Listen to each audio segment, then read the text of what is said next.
O caso da dama do tráfico continuou dando repercussões. Os três nomes mais afetados, sem sombra de dúvida, foram o Flávio Dino, que não encontrou com ela pessoalmente, mas o seu ministério, o qual é comandado por ele, encontrou. E isso pesou e pesou muito sobre o Flávio Dino, que no mínimo demonstrou não ter um controle sobre o seu ministério.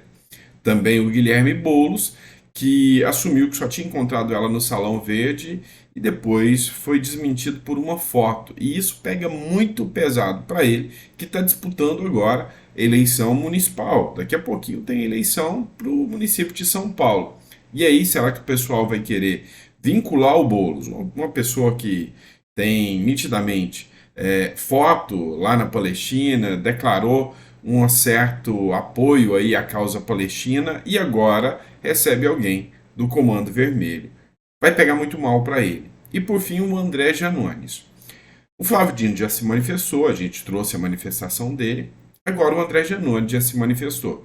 E como a gente é um canal que preza pela democracia, você vai ouvir a fala do André Janones dizendo ou se justificando o porquê ele recebeu a dama do tráfico, a dama do Comando Vermelho. Presta atenção o que disse o André Janones e aí você vai colocar o seu comentário se ele te convenceu ou não. E ainda ele agradece aqui, né? Os apoiadores do Bolsonaro dizendo obrigado mais uma vez ao rebanho bolsonarista. Olha só o que o André Janones falou. Pessoal, hoje pela manhã, um assessor meu me trouxe um seguinte problema, que o deputado Chupeta estava divulgando uma foto minha com uma pessoa que foi visitar o meu gabinete e que agora foi identificada como membro do Comando Vermelho. Ele me perguntou, como que a gente faz, como que você quer que responda? Eu disse para ele o seguinte, eu falei assim, não, vamos fazer do limão uma limonada, vamos fazer eles de otário mais uma vez, fazer eles caírem na armadilha. Você vai dar combustível para isso. E aí eu fui lá e eu mesmo divulguei uma foto minha com essa pessoa, explicando que eu tiro foto com toda e qualquer pessoa que me pede. Resultado, eles morderam a isca e o meu nome ficou hoje o dia todo nos top trends do Twitter, né? Mais um aperitivo para vocês do que é o janonismo cultural. Meu muito obrigado ao Gado, que mais uma vez me colocou aí como assunto mais comentado do dia nas redes sociais. Vamos lá, como eu disse, eu tenho que abrir espaço para todos aqui. Mas eu tenho a seguinte impressão, e aí você vai falar se você concorda comigo ou não. Ele está feliz demais porque ele precisou do Nicolas citar o nome dele. Então, o fato da mulher ser a dama do tráfico, do Comando Vermelho, isso não importa. O importante é a vitória. O Nicolas falou o nome dele e o nome dele foi muito comentado nas redes sociais. Esse é o grande ponto. Sabe, ele não falou nada da justificativa. Olha, eu recebi ela porque não encontrei, não tinha informação, eu simplesmente encontrei. Não, não precisa justificar.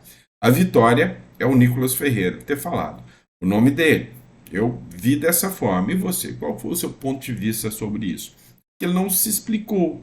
O que a sociedade brasileira queria era uma explicação sobre o porquê uma mulher ligada ao Comando Vermelho foi recebida pelo André Janones. E uma coisa é certa, é interessante, é impressionante como esse pessoal só é recebido pela esquerda. Eles não procuram a direita de forma alguma. Vocês já perceberam isso? Mas vamos lá. Agora a gente vai falar de um ponto muito importante. Os brasileiros que estavam em Gaza foram repatriados, ou seja, voltaram ao Brasil. Essa matéria aqui é do Band Jornalismo e diz o seguinte: Lula recepciona os brasileiros repatriados em Gaza após a espera de mais de 30 dias. O presidente Luiz Inácio Lula da Silva recepcionou na noite desta segunda-feira os 32 brasileiros e familiares que deixaram a faixa de Gaza após semanas de incertezas. Por mais de 30 dias, o grupo aguardava autorização para cruzar a fronteira do Egito, país onde poderia embarcar com segurança para o Brasil. E aí a grande questão foram os embates políticos que aconteceram nessa repatriação de brasileiros. A gente já tem nossos problemas internos aqui que dava milhares e milhares de embates políticos. Mas o embate político do Brasil se tornou se voltou no entorno desses 34 brasileiros e se o Brasil ia conseguir trazê-los, se algo ia acontecer com eles, o que aconteceria. E, graças a Deus, que bom que isso foi resolvido e os brasileiros já são aqui em segurança, saindo lá daquela zona de conflito. Mas a grande mídia teve que fazer suas críticas. Por quê? Porque o fato de Lula ter conseguido trazer os brasileiros para cá, mesmo tendo aquele embate, se foi Bolsonaro que dialogou e conseguiu, ou Lula, isso a gente nunca vai saber, né? Mas cada um tem a sua convicção. Lula trouxe os brasileiros.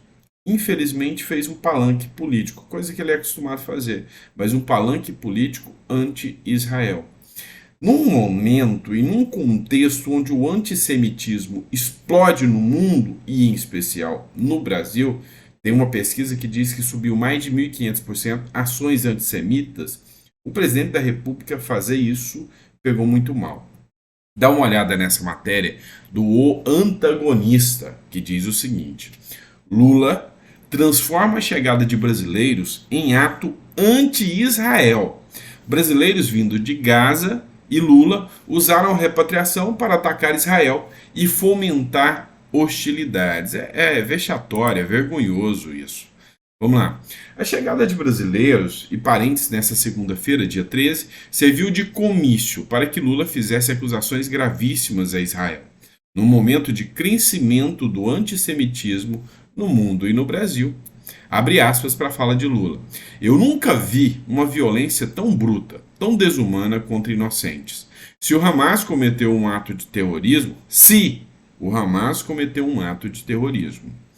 o Estado de Israel também está cometendo um ato de terrorismo, declarou Lula, posicionando seu governo ainda mais contrário ao país vítima dos ataques de 7 de outubro. O chanceler Mauro Vieira adotou um tom mais diplomático e protocolar. Sabe, no momento em que nós estamos vivendo, no momento que nós estamos passando, esses conflitos diplomáticos causados pelo governo Lula são vexatórios, vergonhosos para o Brasil, que sempre teve uma postura mais neutra, uma postura durante eventos de guerra de neutralidade. E dessa vez, Lula voltou nem pensando nisso. O Bolsonaro, durante os 4 anos que ele ficou na sua gestão, ele recebeu muita crítica. Mas Bolsonaro critica a China, Bolsonaro faz isso, aquilo, e ele recebeu muitas críticas mesmo. Entretanto, quando exploravam momentos de guerra, Bolsonaro se manteve seguindo o protocolo brasileiro, mas neutro. Lula não. Lula está querendo o Prêmio Nobel da Paz. Lula está querendo se tornar alguém como o Mandela. E não vai conseguir, porque ele está assumindo o lado errado da história. O grande problema é que o lado errado da história está ganhando força. O discurso do lado errado da história está ganhando força. E Lula cada vez se afunda mais nesse lamaçal, que é fazer críticas a Israel nesse período de crescimento de antissemitismo. Isso aí nós não podemos assumir de forma alguma, não podemos aceitar. Erra demais o presidente ao fazer isso. É vexatório. Vamos lá. Outro ponto que a gente vai discutir agora, outra matéria que nós vamos discutir, foi uma publicação feita pelo deputado federal Mário Frias. Gente, a gente precisa fazer uma análise disso aqui, porque tem uma crítica muito grande à nova postura da Jovem Pan. Mário Frias oficial. Por que interromperam uma comentarista?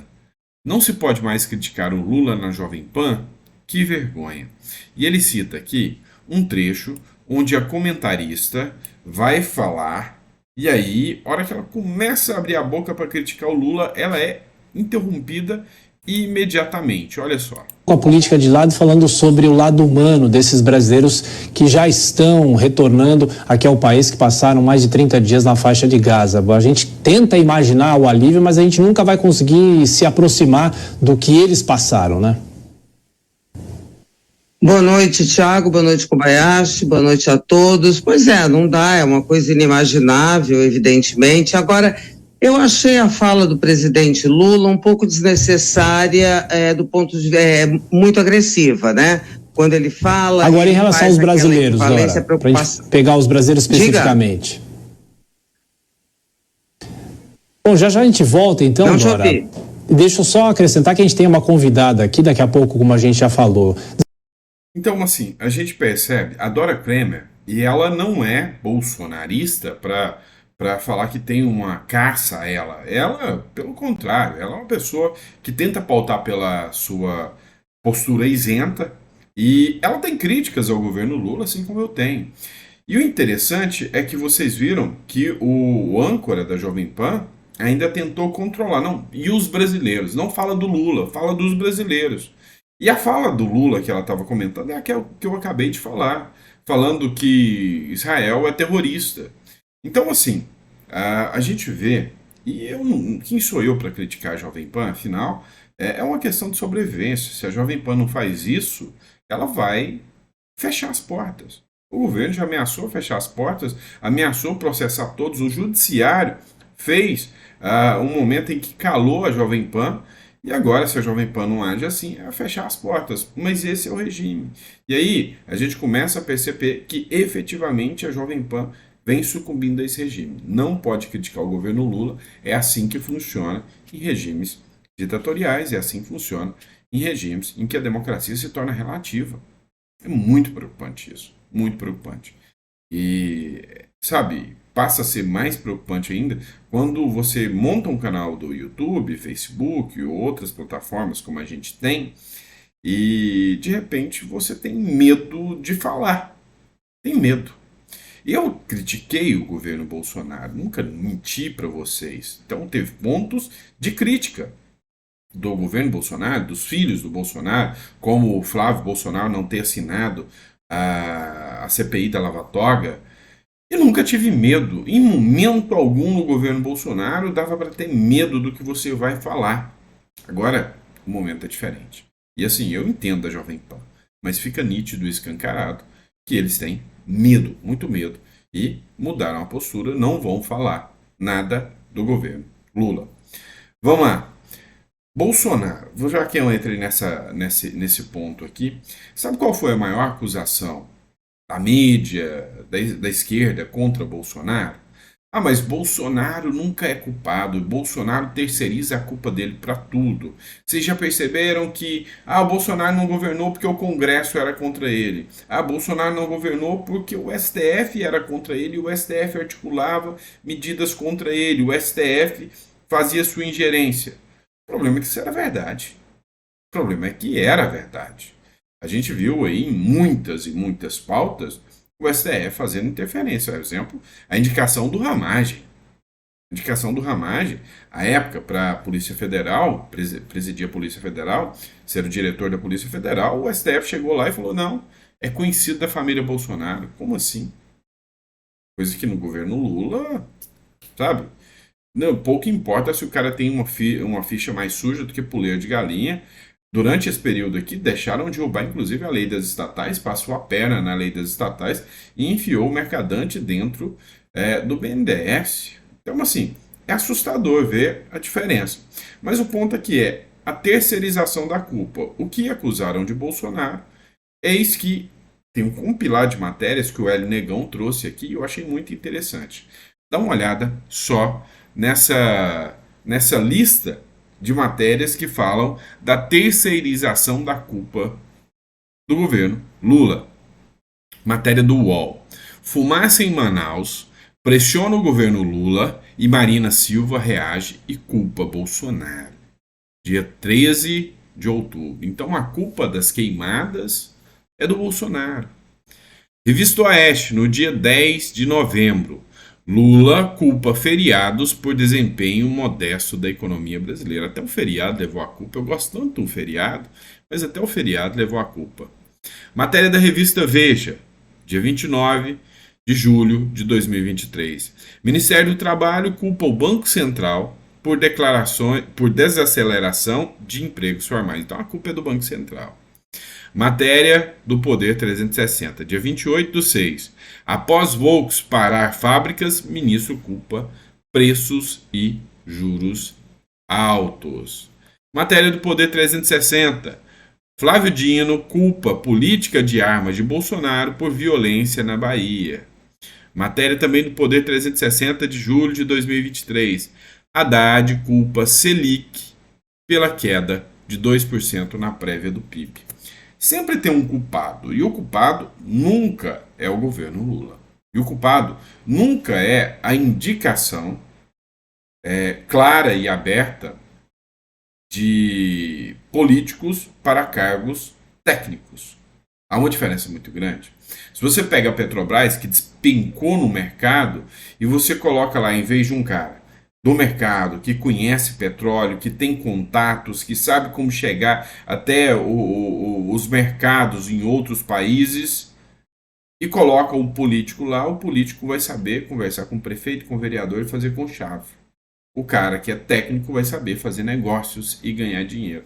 Então, a diferença é muito grande. Então, resumindo, a lista aqui de culpados encontrados pelo governo Lula, enquanto que Bolsonaro culpava basicamente o STF.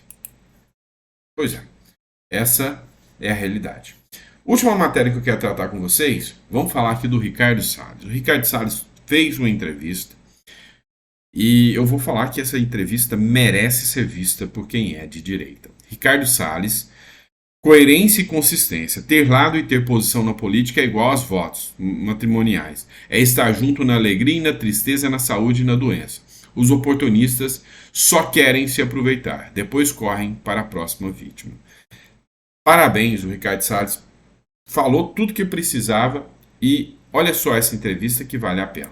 Ao contrário do atual prefeito, que quer o voto dos bolsonaristas, o apoio dos bolsonaristas, mas tem nojinho, né? Tem uma certa aversão a se aproximar do Bolsonaro e dos bolsonaristas, eu tenho muito orgulho.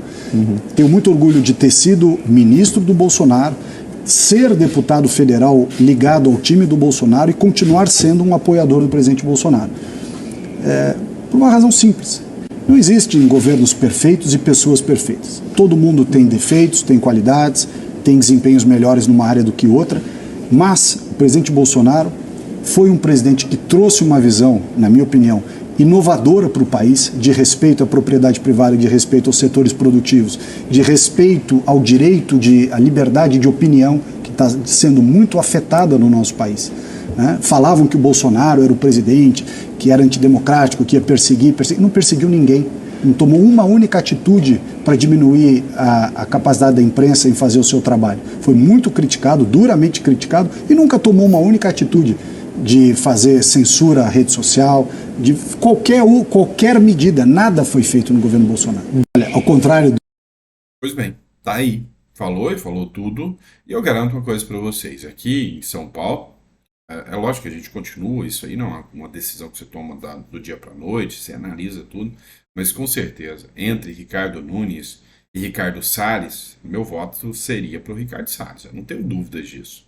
Acho que é bem mais coerente, acho que ele tocou na ferida ali certa. O que aparece gente que entra dizendo, não, eu tô com vocês, eu vou fazer a diferença, e hora que o preço sobe, hora que as apostas sobem, o cara pula fora. E aí, olha o que a gente está passando agora. Então, é um bom nome e já tem apoio de nomes de peso. Eu acredito que tem uma boa chance de dar trabalho aí, Ricardo Salles, tá bom? Pessoal, é isso por enquanto, para o vídeo não ficar muito longo, já temos 18 minutos de vídeo. Obrigado por começar esse dia conosco, começar bem aqui essa terça-feira abençoada, aqui em mais um editorial do nosso canal. E um grande abraço para vocês. É sempre um prazer enorme, enorme mesmo, estar aqui com vocês. Eu quero até mandar um abraço especial. Eu vou até pegar aqui o nome aqui, só um minutinho. Vamos lá. A Matilde Dias, de Araguari. Eu quero mandar um abraço gigante para Matilde Dias, de Araguari, que diz que acompanha todos os nossos editoriais, está acompanhando sempre. E a irmã dela entrou em contato comigo através da minha sogra, hein? Falou, olha, ela acompanha tudo, ela assiste tudo, então, obrigado, gratidão mesmo, sabe? É por pessoas como você que acompanham o nosso canal, que me fazem sentir um prazer enorme. Faça dia, faça sol, seja feriado, seja final de semana, seja na saúde. Como disse o Ricardo Salles aqui, É igual votos de casamento. É na saúde, na doença, na tristeza e na alegria. Eu tô aqui porque eu sinto um prazer enorme em saber que aquilo que eu tô repassando para vocês fazem diferença na vida de vocês.